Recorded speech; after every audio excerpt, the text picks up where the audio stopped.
What's up, people? Let's go through the notes here for our new language topic in stage six, which is tenses of verbs. What you're going to see here is that for the first five stages, everything we've done as far as verbs are concerned has been present. Someone is doing an action, they are doing an action, like right now. But we're going to add a couple of past tenses today that will start to show up quite frequently throughout our translation. So let's just start with the terminology first. Tense is the time of the verb, that is when the action is happening. And in English, we think of it as like past, present, and future. So, like, for example, I am teaching the lesson is happening right now is present. I did teach the lesson is past. It already happened. And then future is I will teach the lesson is going to happen in the future. So just know that each of these tenses has sort of like their kind of subtenses. There are a few ways to express specific instances of each. So even within the present, like you could say, I study Latin, which is present tense, or you could say, I am studying Latin. That's the difference between present and then present progressive in English. One of them is kind of like a general thing, and then the second one is like in progress. It's going on right now.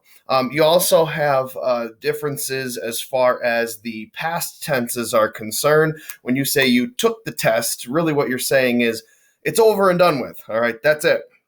Or, all right, you could say something like, I was taking the test. It still happened in the past, but notice how it's like in progress. It's going on over a period of time in the past. So today and this stage and next stage, we're talking about really what you see here. In Latin, both of these sentences, I study Latin and I am studying Latin, like a simple present and a present progressive, are the same. All right, you just have to pick which one fits the scenario better.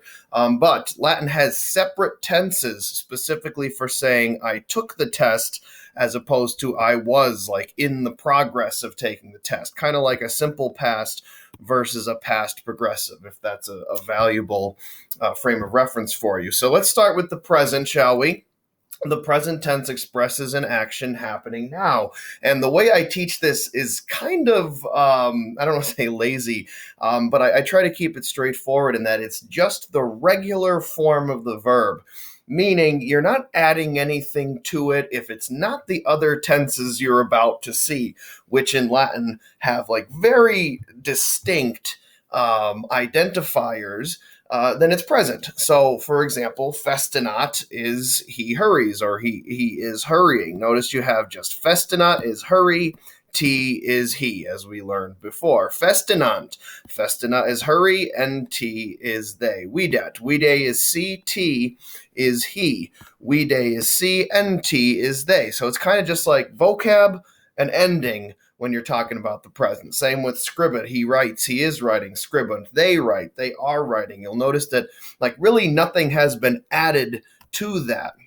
And bear in mind, every single verb that we've seen so far in the book, stages 1 to 5, has been present, has pretty much just been a vocab word like these with an ending like these. So now we move into the imperfect tense, and this is where we start to get a past tense. We get certain specific identifiers in Latin where we can pick it out and see, oh, that's been added to the verb. That's not present. So the imperfect tense expresses an ongoing action happening in the past. So that's that past progressive. That's that I was taking the test. It's going on over a period of time, but still in the past. And so in Latin, BA indicates the imperfect tense. So kind of like sandwiched in between the vocab word and the ending, like we studied the last couple of stages, you're going to have a BA pretty much exclusively, with a couple of exceptions that I'll point out, but in Latin. So you're going to add to the translation of that in English was or were and ing. So I used underlines and boldface here in these examples to illustrate where each of these parts is coming from in a Latin verb. So take the verb form festinabat, for example. All right, still, just like on the last slide, festina is the part of this that means hurry. That's just the vocab section. The next part, the BA sandwiched in the middle, means was or were and ing. And so now it's was or were hurrying. And then with the T, as we know, the T verb ending means he, she, or it. So in all, it's he was hurrying. Take a look at the next one. Let's do this one backwards. All right, notice what's in boldface. The NT means that they were the ones doing the action. The BA, again, sandwiched in between is was or were, makes it was or were, and then we day is the verb to see. So kind of like reading it from the back to the front, they were seeing. All right, Latin verbs, it kind of come to us in English backwards. Just a side note, and something that I don't really hold you accountable for, and the book doesn't present really either, but just something good to know, is that the imperfect can also be translated as used to. So, for example, scribebat, probably the best translation for it is he was writing, but in certain contexts, was or were doesn't make the translation sound as Englishy as possible. It's not the best way of rendering that form in English. And so sometimes used to is a viable translation here. So you could conceivably also say he used to hurry, they used to see, he used to write. So in short, BA is was or were and ing. Make sure you keep all of that together. One of the mistakes that people make over the years that I've been teaching this is that people kind of just create a shortcut for themselves where they just put ing. And that's not enough, because technically a present tense can have am, is, or are ing. It's got to be that whole thing. In Latin, BA is was or were and ing. And keep in mind, if maybe this fits a little bit better into the translation than was or were and ing, you could also use used to. Then we have the forms of the verb to be. The first 4 bullet points out of the 6 here are things we've already learned. Sum, s, and est mean I am, you are, and he, she, or it is. We learned that in stage 4.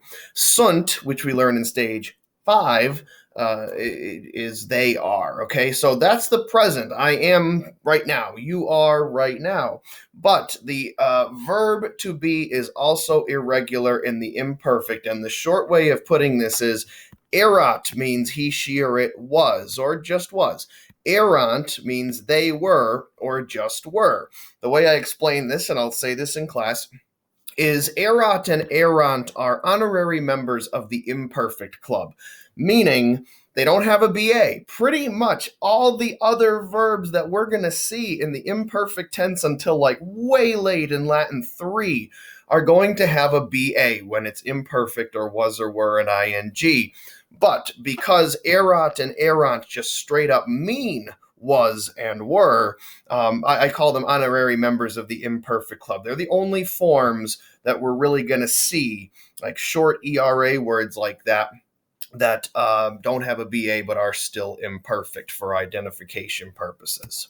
And then finally here, the perfect tense. The perfect tense expresses a completed action in the past. What I don't really get into much in these slides or anything is that the word perfect itself comes from the Latin verb to complete. Perficio is the verb to do thoroughly or to complete.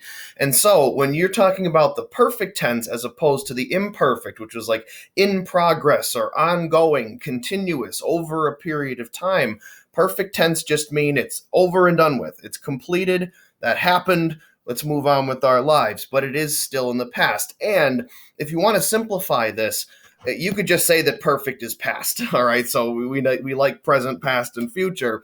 Past would be, that's the closest thing that Latin has to a straight up past tense. And so whereas we used BA for the imperfect, in Latin the letter V, kind of in that same place, sandwiched between the vocab word and the personal ending, like T, for example.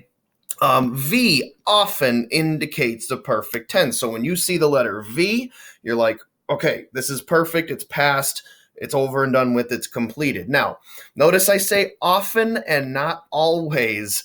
These 3 words here pretty much set up our language topic for stage 7. When we see the forms of the perfect tense, that don't use V. The statistics that I make up for this illustration to give you just a picture of how these perfect tense indicators work is about 50% of Latin verbs will use V.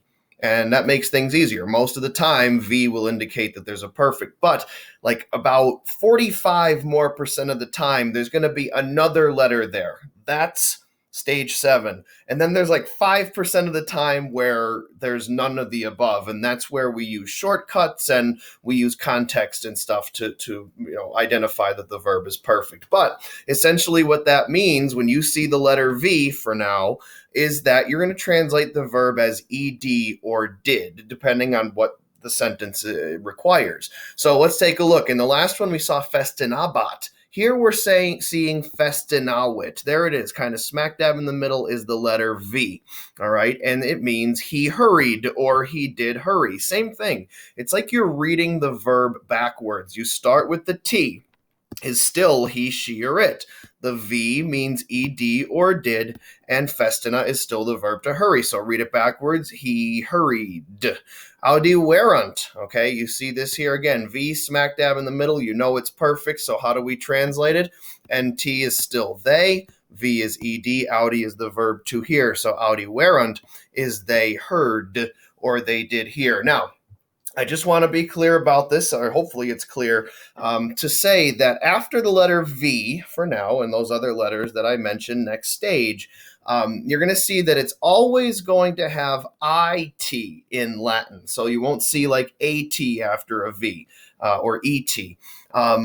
The other side of that, though, is not every verb that ends in IT is perfect, but every perfect will have an I before the T, if that helps. The other thing is ERU will always come before the NT in the perfect in Latin. So after the V, you'll always see ERU before the NT.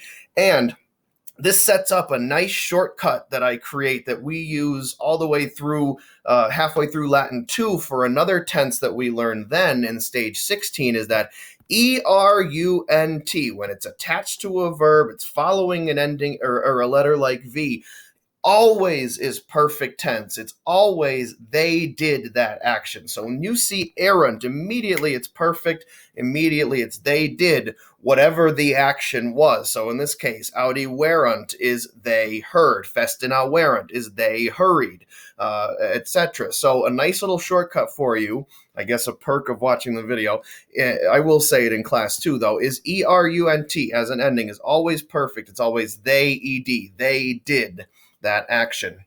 And just like used to is another viable translation for the imperfect tense in BA, for this V and then those other letters we're going to see next stage, has or have is another possible translation, and that's a little bit closer in English to like a present perfect tense, if that's a good frame of reference. So technically then, festinawa can be he has hurried. Audi weren't can be they have heard. If you think that fits your translation better, by all means, pick it. But the simplest form is V is ed or did, kind of, again, in the middle of the word like we saw with BA on the last slide. And so my shortcuts here again, BA is was or were and ing, or it could also be used to. V is ed or sometimes did, or has or have. And then again, my kind of extra shortcut with it is that errant, ERUNT as a verb ending is, for our purposes, always perfect. It always means they, ed. Saluta werunt